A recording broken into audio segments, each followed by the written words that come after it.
নমস্কার বন্ধুরা, আমার ইউটিউব চ্যানেলে তোমাদের সবাইকে স্বাগত জানাই।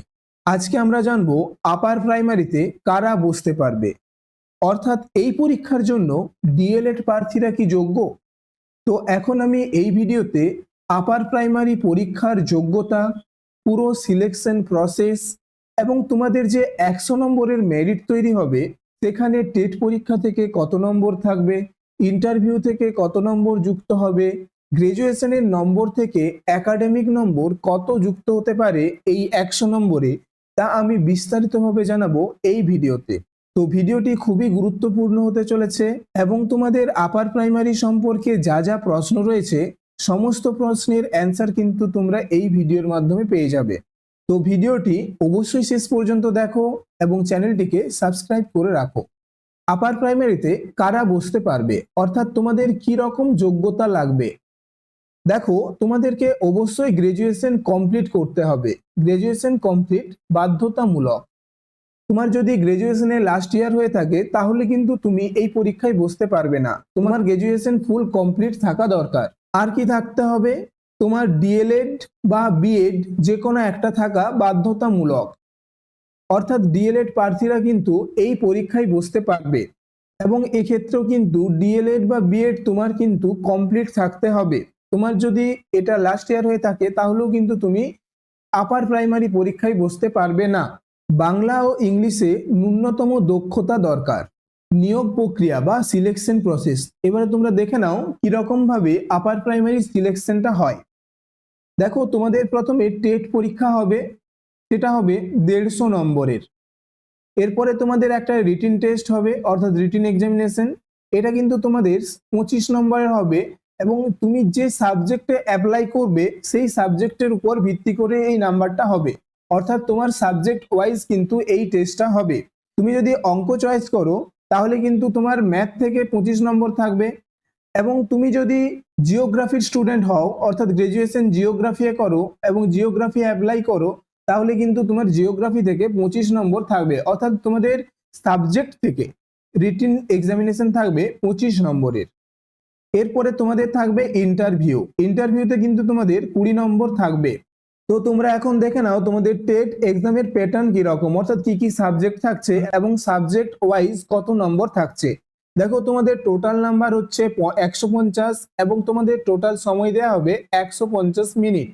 তো এবার দেখো, তোমাদের সাবজেক্ট থাকছে শিশু বিকাশ ও শিক্ষা বিজ্ঞান থেকে 30 নম্বর, প্রথম ভাষা অর্থাৎ বাংলা থেকে থাকছে 30 নম্বর, দ্বিতীয় ভাষা অর্থাৎ ইংরেজি থেকে থাকছে 30 নম্বর এবং তোমাদের গণিত ও বিজ্ঞান বা সমাজবিদ্যা, অর্থাৎ যারা সায়েন্সের স্টুডেন্ট তাদের হচ্ছে গণিত ও বিজ্ঞান থেকে 60 নম্বর থাকবে, আর যারা আর্টসের স্টুডেন্ট হবে তাদের সমাজবিদ্যা থেকে থাকবে 60 নম্বর। অর্থাৎ তোমাদের এই ফার্স্ট 90 নাম্বার সবার থাকছে, সায়েন্স আর্টস সবার থাকছে, কিন্তু 4 নম্বরে দেখতে পাচ্ছ গণিত ও বিজ্ঞান। তুমি যদি সায়েন্সের স্টুডেন্ট হও তাহলে এই গণিত বিজ্ঞান 60 নম্বর তোমার জন্য, এবং তুমি যদি আর্টসের স্টুডেন্ট হও তাহলে সমাজবিদ্যা থেকে তোমার থাকবে 60 নম্বর।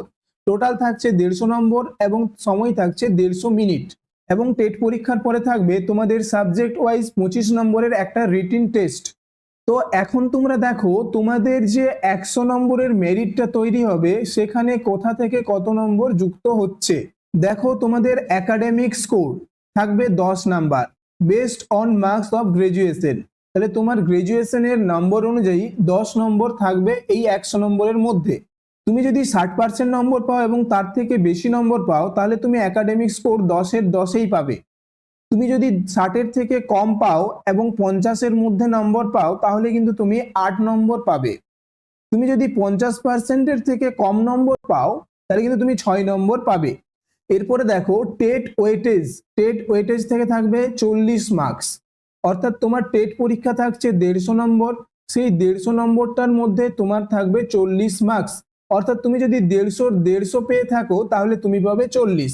এবং এইবারে নাম্বার ওয়াইজ এই 150 নাম্বার ওয়াইজ তোমার কিন্তু এই 40 নাম্বারটা বিভাজন হবে।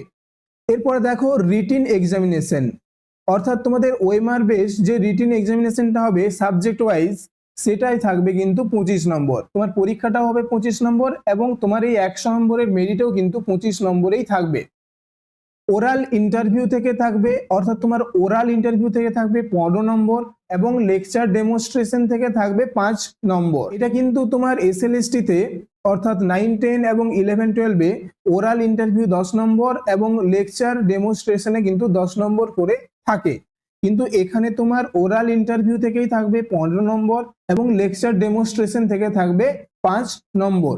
টোটাল এখান থেকে 20 নম্বর। তাহলে তোমাদের কি হচ্ছে, একাডেমিক স্কোর থেকে 10 নম্বর, টেট থেকে 40 নম্বর, রিটেন এক্সাম থেকে থাকছে 25 নম্বর, ওরাল ইন্টারভিউ থেকে থাকছে 15 নম্বর, লেকচার ডেমনস্ট্রেশন থেকে থাকছে 5 নম্বর এবং তোমাদের টিচিং এক্সপিরিয়েন্স থেকে থাকবে 5 নম্বর। অর্থাৎ যে প্যারা টিচার বা সহকারী টিচার থাকবে তাদেরকে কিন্তু 5 নম্বর দেয়া হবে।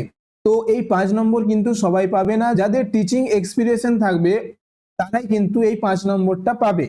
তো তোমাদের টোটাল নম্বর দেখো 100।